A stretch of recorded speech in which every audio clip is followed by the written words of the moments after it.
sa mga gawa ng mga apostol. Noong mga araw na iyon, naging matiwasay ang simbahan sa buong Judea, Galilea at Samaria. Ito'y tumatag at lumaganap sa tulong ng Espiritu Santo at namuhay na may pagkatakot sa Panginoon. Naglalakbay noon si Pedro upang dumalaw sa mga kapatid sa pananampalataya. Sa pagdalaw niya sa mga kapatid sa Lida, natagpuan niya roon ang isang lalaking nagngangalang Eneas. Ito'y paralitiko at 8 taon nang nararatay. Eneas, ani Pedro, pinagagaling ka ni Hesukristo. Tumindig ka't ayusin mo ang iyong higaan. At tumindig siya agad. Nakita siya ng lahat ng naninirahan sa Lida at Saron at nanampalataya sila sa Panginoon. Si Jope naman may isang alagad na babae, ang pangalay Tabita. Sa Griego ang kanyang pangalan ay Dorcas, na ang ibig sabihi usa. Ginugugol niya ang kanyang panahon sa paggawa ng mabuti at pagkakawang gawa. Nang mga araw na iyon, siya'y nagkasakit at namatay.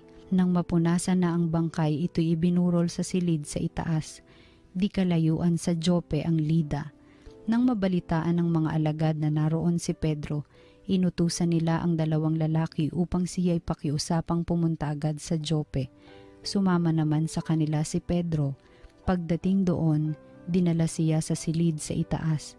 Agad lumapit sa kanya ang mga babaeng balo na nananangis at ipinakikita ang mga balabal at mga damit na ginawa ni Dorcas noong ito'y nabubuhay pa.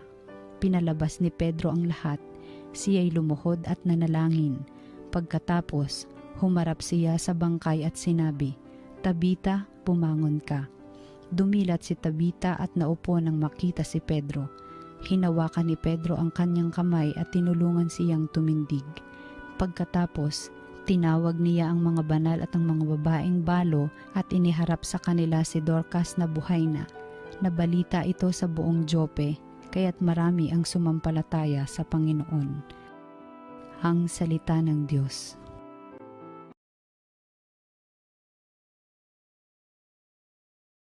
Sa lahat ng iyong kaloob, anong aking ihahandog?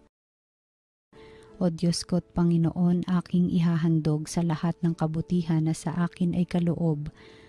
Ang handog ko sa dambana ay inumin na masarap bilang aking pagkilala sa ginawang pagliligtas. Sa lahat ng iyong kaloob, anong aking ihahandog?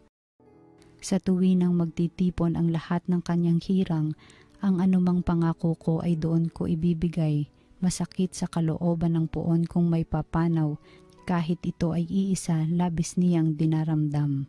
Sa lahat ng iyong kaloob, anong aking ihahandog?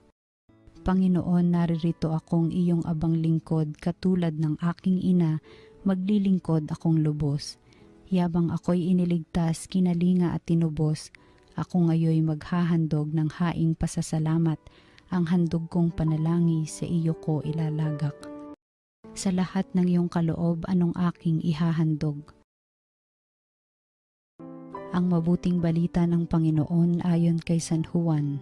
Noong panahong iyon, marami sa mga alagad ni Jesus ang nagsabi, "Mabigat na pananalita ito, sino ang makatatanggap nito?" Alam ni Jesus na nagbubulong-bulungan ang kanyang mga alagad tungkol dito, kaya't sinabi niya, "Dahil ba rito'y tatalikuran na ninyo ako?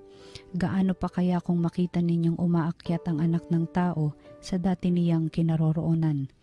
Ang Espiritu ang nagbibigay buhay, hindi ito magagawa ng laman. Ang mga salitang sinasabi ko sa inyo ay Espiritu at buhay.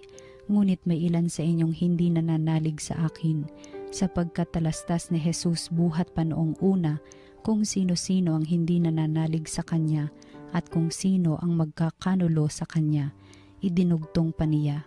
Iyan ang dahilan kaya ko sinabi na walang makalalapit sa akin malibang loobin ito ng Ama. Mula nooy marami sa Kanyang mga alagad ang tumalikod at hindi na sumama sa Kanya. Kaya tinanong ni Jesus ang 12, "Ibig din ba ninyong umalis?" Sumagot si Simon Pedro, "Panginoon, kanino po kami pupunta? Nasa inyo ang mga salitang nagbibigay ng buhay na walang hanggan. Naniniwala kami at ngayon natitiyak naming kayo ang banal ng Diyos." Ang mabuting balita ng Panginoon. Pinupuri ka namin, Panginoong Hesukristo.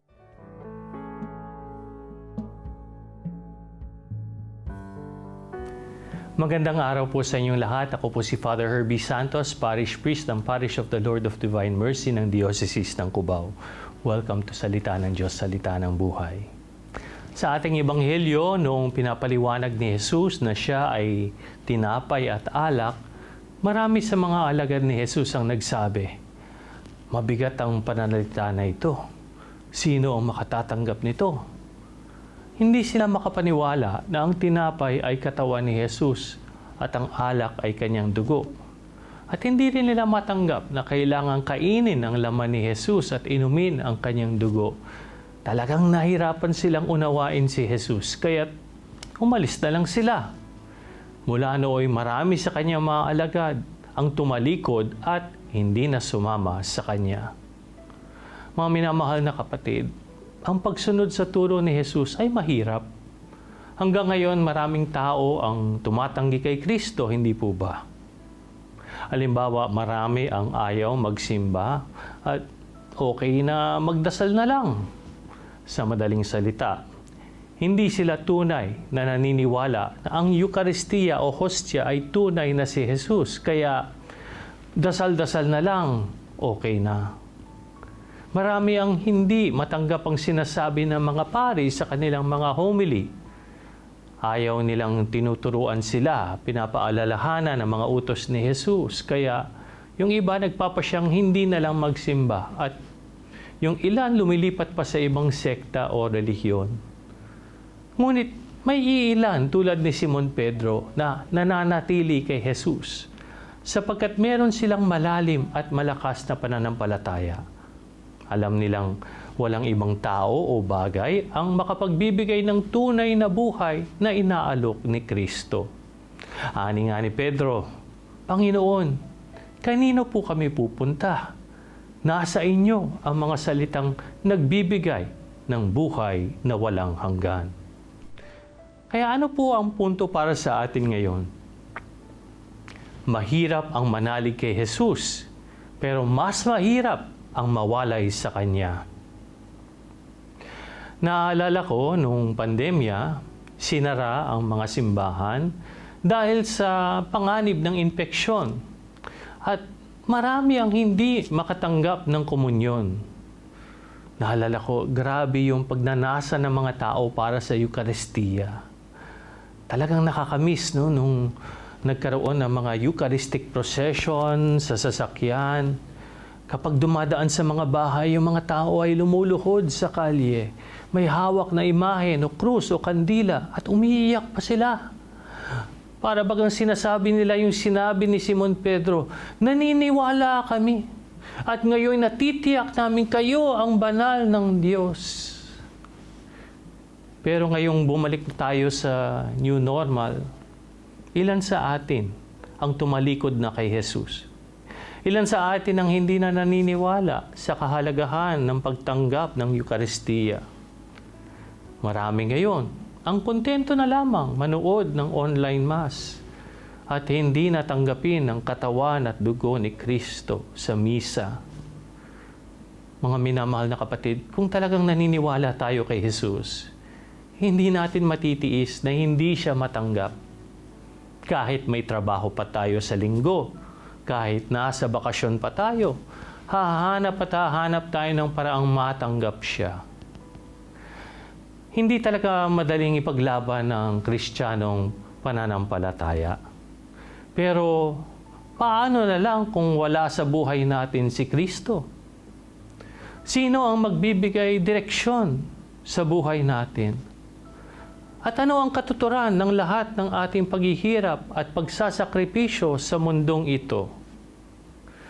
Sa totoo lang, okay lang ang mahirapan sa buhay kung alam natin na may buhay naman na naghihintay sa ating dulot ni Kristo. Mga kapatid, sa ating espiritual na buhay, kailangan natin ngayon magpasya. Hindi na may milit si Jesus na makinig at maniwala tayo sa Kanya. Hindi siya namimilit na sundan natin siya. Pero kailangan tayo magdesisyon kung tayo ba'y para kay Kristo o hindi. Tandaan natin na ang Kristyanismo ay hindi isang filosofiya o teorya na dapat lang natin tanggapin. Ito ay isang personal na pagtugon kay Jesus. Isa itong relasyon sa Diyos na buhay at punong-puno ng pag-ibig. Pagnilayan natin kung sino o ano ba talaga ang magbibigay sa atin ng tunay na buhay na walang hanggan. Kaya't magandang tanungin natin sa ating sarili, nananatili ba ako kay Jesus? O pinipiling iwanan siya kapag mahirap na?